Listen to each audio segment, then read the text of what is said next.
નમસ્કાર, આપ જોઈ રહ્યા છો મંતવ્ય ન્યૂઝ અને હું છું આપની સાથે સ્મિતા। સમાચારની શરૂઆત કરીએ તો સુરતથી સમાચાર પ્રાપ્ત થયા છે તો સુરતમાં થયેલ લૂંટનો મામલો સામે આવ્યો છે તો આ મામલે હાલ કાર્યવાહી છે તે હાથ ધરાઈ છે। સુરતમાં થયેલ 1.4 કરોડની લૂંટનો મામલો પોલીસે અત્યાર સુધી 2000થી વધુ રિવર્સ કેમેરા તપાસ્યા તો આરોપી લૂંટની 3 કલાક પહેલા ગૌશાળામાંથી બહાર નીકળતો દેખાયો। તો કોસાડની કોર્પોરેટર ગૌશાળામાંથી લૂંટારૂ નીકળતો દેખાયો છે તો લૂંટના 3 કલાક પહેલા આરોપી અહીંથી નીકળતો દેખાયો છે। આ સીધા દ્રશ્યો સામે આવ્યા છે તો આ મામલે પોલીસે વધુ કાર્યવાહી હાથ ધરી છે। પોલીસે કોર્પોરેટરની પૂછપરછ પણ કરી। ગૌશાળા જાહેર હોવાથી ઈસમ કોણ હતો તે જાણી શકાયો નથી તો સમાચાર પ્રાપ્ત થયા છે। સુરતમાં થયેલ 1.4 કરોડની રોકડની લૂંટનો મામલો જેમાં પોલીસે અત્યાર સુધી 2000થી વધુ રિવર્સ કેમેરા તપાસ્યા છે તો પોલીસે આ મામલે વધુ તપાસ પણ હાથ ધરી છે પરંતુ ગૌશાળા જાહેર હોવાથી ઈસમ કોણ હતો તે જાણી શકાયું નથી। પોલીસે કોર્પોરેટરની પણ પૂછપરછ કરી હતી।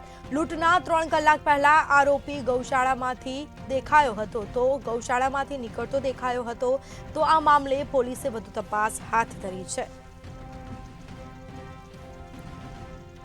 તો સમાચાર પ્રાપ્ત થયા છે સુરતમાં થયેલ 1.4 કરોડ રોકડની લૂંટનો મામલો પોલીસે અત્યાર સુધીમાં 2000થી વધુ રિવર્સ કેમેરા તપાસ્યા છે। આ મામલે વધુ કાર્યવાહી હાથ ધરાઈ છે। આરોપી લૂંટની 3 કલાક પહેલા ગૌશાળામાંથી બહાર નીકળતો દેખાય છે પરંતુ ગૌશાળા જાહેર હોવાથી ઈસમ કોણ છે તે હજી સુધી જાણી શકાયું નથી તો આ મામલે પોલીસે હજી પણ તપાસ છે તે યથાવત રાખી છે। લૂંટના 3 કલાક પહેલા આરોપી ગૌશાળામાંથી બહાર નીકળતો દેખાઈ રહ્યો છે। પોલીસે કોર્પોરેટરની પણ પૂછપરછ કરી હતી।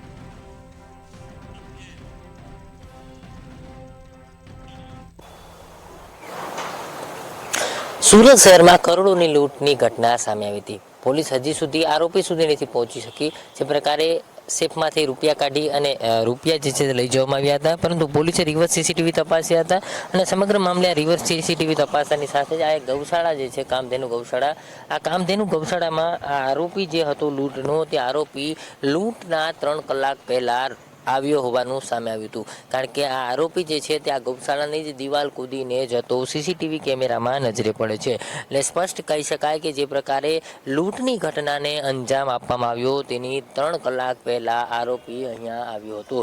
આ મામલે પોલીસ જે છે તે સઘન તપાસ કરી રહી છે। અત્યાર સુધી 2000થી વધુ રિવર્સ કેમેરા પોલીસ દ્વારા તપાસવામાં આવ્યા છે।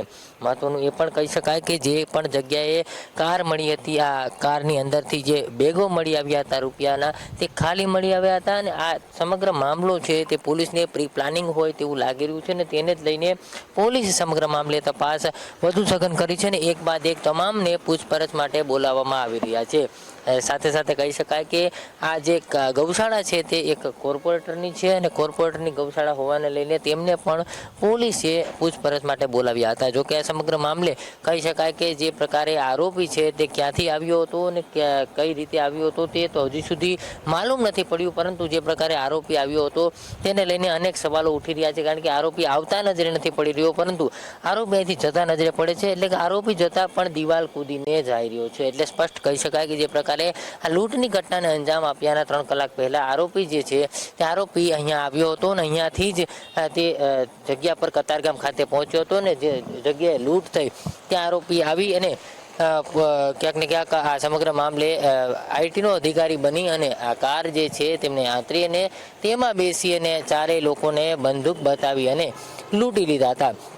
જોકે આ જે ચારેય કંપનીના માણસો હતા તે કંપનીના માણસોને પણ એવી જગ્યાએ ઉતારવામાં આવ્યા છે કે જ્યાં સીસીટીવી ન હોય। જ્યાંથી કાર મળી આવી છે તે વરિયાવનો રસ્તો છે ત્યાં પણ સીસીટીવી નથી એટલે પોલીસને પણ અનેક શંકાઓ છે તે ઉદ્ભવી રહી છે। આ સમગ્ર લૂંટનો જે કિસ્સો છે તેમાં પણ અનેક શંકાઓ ઉદ્ભવી જાય તેવા પ્રશ્નો પણ સામે આવે છે। ખાસ કરીને જે પ્રકારે રૂપિયા મળી ગયા બાદ પણ કાર ત્યાં શા માટે ઊભી હતી તેવા અનેક સવાલો પોલીસને પણ થઈ રહ્યા છે।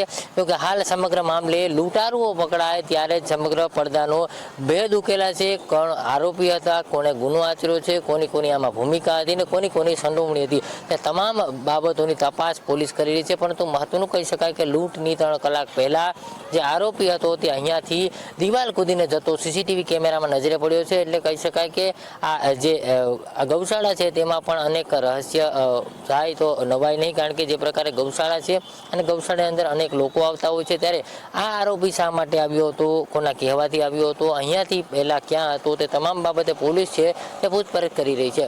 પોલીસે અત્યાર સુધી 2000થી વધુ કેમેરા તપાસ્યા છે, તે પણ રિવર્સ કેમેરા તપાસ્યા છે. એટલે કે આરોપી ક્યાંથી આવ્યો તેનું વગેરું પોલીસ શોધી રહી છે.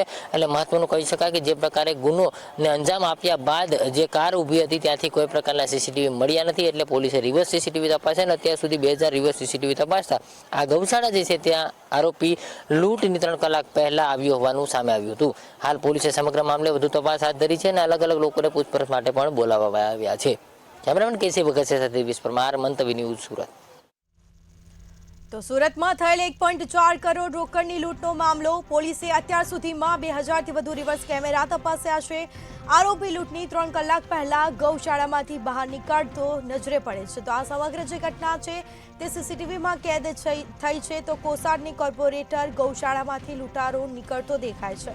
પોલીસે કોર્પોરેટરની પણ પૂછપરછ કરી હતી. ગૌશાળા જાહેર હોવાથી ઇસમ કોણ હતો તે હજી સુધી જાણી શકાયું નથી, પરંતુ પોલીસે તપાસ છે તે યથાવત રાખી છે.